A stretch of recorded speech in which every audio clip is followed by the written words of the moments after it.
Alhamdulillah, permohonan syiban-syiban kita untuk sedikit diterangkan, disampaikan apa yang tadi dibaca,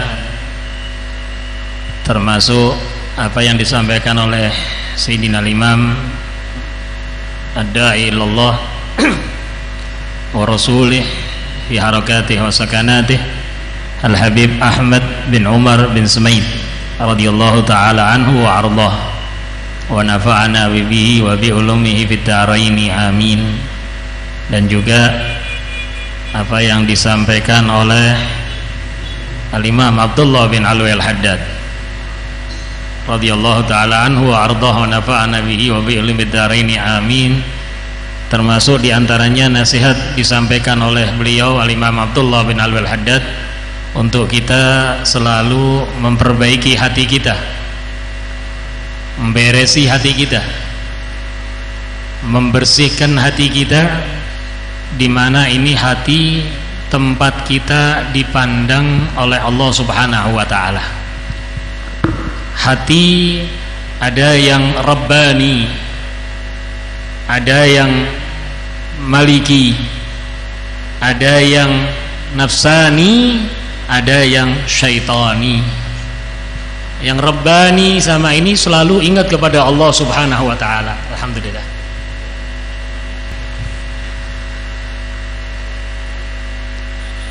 Jadi dua sifat hati ini adalah hati yang selalu ingat kepada Allah Subhanahu wa taala. Sehingga orang yang selalu ingat kepada Allah Subhanahu wa ta'ala, yang mana tingkatan ingat kepada Allah ada dua. Ada yang akhirnya hanya seakan-akan hidupnya untuk Allah, gerakannya untuk Allah, semuanya tertuju kepada Allah Subhanahu wa ta'ala, tidak berharap sesuatu, hanya ingin untuk menjadikan dirinya hamba-hamba Allah Subhanahu wa ta'ala. Maka sebutan hamba Allah ini bukan sebutan yang sederhana, bukan sebutan yang sepele, bukan sebutan yang ringan.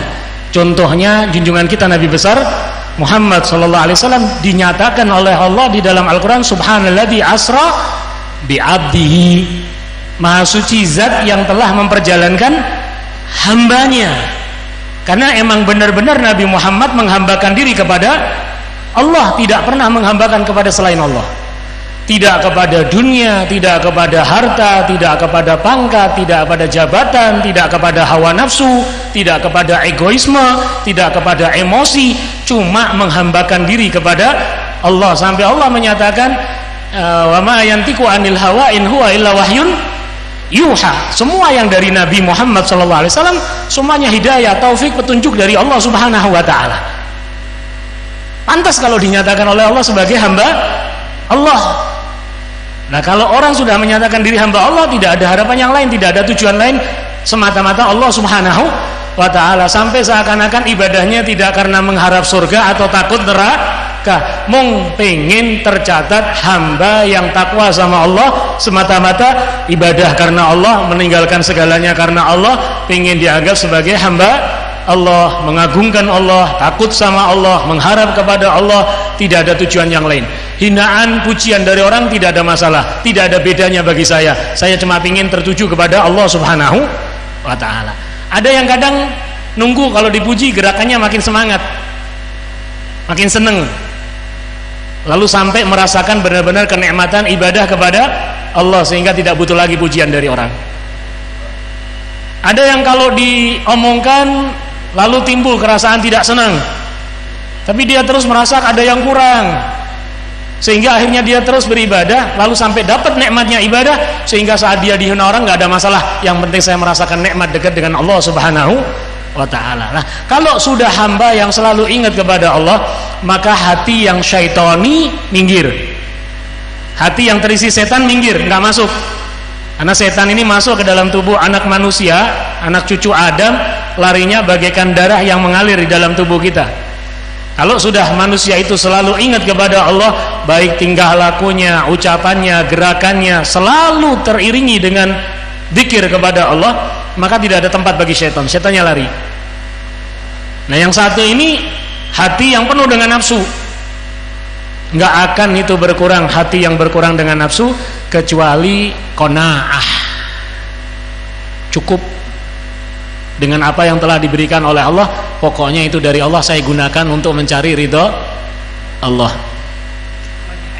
Apapun yang dia miliki, yakin ini dari Allah dan ini yang terbaik buat saya dari Allah, saya pingin bersyukur kepada Allah dengan harapan dia walaupun punya keinginan pengen tambah, dia gunakannya dengan bersyukur kepada Allah, tidak ada tujuan lain. Karena bersyukur dengan Allah, dia benar-benar syukur kepada Allah, yakin tambahannya dari Allah tidak akan merugikan, tambahannya dari Allah tidak akan menyusahkan, tambahannya dari Allah tidak akan mencelakakan, tambahannya dari Allah makin mendekatkannya kepada Allah Subhanahu wa ta'ala. Dan juga disampaikan, tadi disampaikan di dalam kitab itu, Al-Habib Ahmad bin Umar bin Sumait menyampaikan, dulu orang-orang jahiliyah itu mengubur anaknya perempuan hidup-hidup. Tapi kata beliau, zaman sekarang kita mengubur anak-anak kita dengan kebodohan. Zaman sekarang kita mengubur anak-anak kita dengan tidak tahu agama. Zaman sekarang kita mengubur anak-anak kita dengan tidak tahu makna ibadah, kemuliaan ibadah, ajaran daripada salaf-salafnya, datuk-datuknya yang mulia. Zaman sekarang banyak daripada kita mengubur anaknya untuk tidak tahu kemuliaan yang dia miliki dengan kalimat la ilaha illallah Muhammadun Rasulullah. Kadang kita buatkan, ajarkan ke anak-anak kita takarannya, ukurannya dunia. Orang kelihatan nikmat kalau dunianya punya. Orang akan merasa ini kalau ukurannya dunia. Orang terpandang dunia, ini dunia. Tidak tahu kenikmatan yang hakiki, dia dimuliakan oleh Allah dengan kenikmatan yang agung dari Allah Subhanahu wa ta'ala. Maka subhanallah, ini jadi peringatan bagi kita.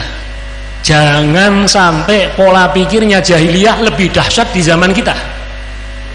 Kalau zaman dahulu jahiliyah, Allah lalu utus Nabi Muhammad, dan Nabi Muhammad sudah dinyatakan penutup dari para nabi dan rasul, tidak akan diutus lagi oleh Allah nabi. Yang ada penerus perjuangan nabi, penyampai nasihat nabi, penerus daripada syariat dan sunnahnya Nabi Muhammad sallallahu alaihi wasallam. Maka hati-hati, jangan sampai kita kubur anak kita dengan kebodohan, kubur anak kita dengan tidak kenal sholat, tidak kenal Quran, tidak kenal dzikir, tidak kenal salawat dan salam kepada Nabi, tidak kenal akhlak, tidak kenal hormat, tidak kenal pengagungan terhadap apa yang diagungkan oleh Allah, tidak kenal pengagungan apa yang diagungkan oleh Nabi. Dan ini lebih dahsyat dari zaman jahiliyah. Istilahnya kalau bayi dipendem selesai, mati bar, selesai sudah. Tapi kalau dipendem dalam kebodohan, dikubur dalam kebodohan, naudzubillah, akan terus menyebarkan kebodohan. Nanti berikutnya lebih lagi. Dibiarkan terkubur jauh dari Allah, yang berikutnya lebih jauh dari Allah. Dibiarkan terkubur tidak kenal datuk-datuknya, yang berikutnya lebih tidak kenal datuknya. Dibiarkan terkubur tidak tahu ajaran salafnya, akan lebih terkubur lagi, tidak kenal salafnya, lebih hancur lagi, naudzubillah min dalik. Maka tidak salah kalau Rasulullah sallallahu alaihi wasallam mengatakan fitnah yang terjadi di zaman beliau itu dahsyat, yang berikutnya lebih dahsyat lagi kalau kita keluar dari jalurnya Nabi Muhammad sallallahu alaihi wasallam. Makanya Rasulullah sampai mengingatkan, ajarin anak kita cinta Rasul, cinta keluarga Rasul, sahabat Rasul, penerus perjuangan Rasul, para aulia, para ulama sholihin, ajarin baru Quran. Insya Allah kita mendapatkan kemuliaan dunia dan akhirat. Amin Allahumma amin.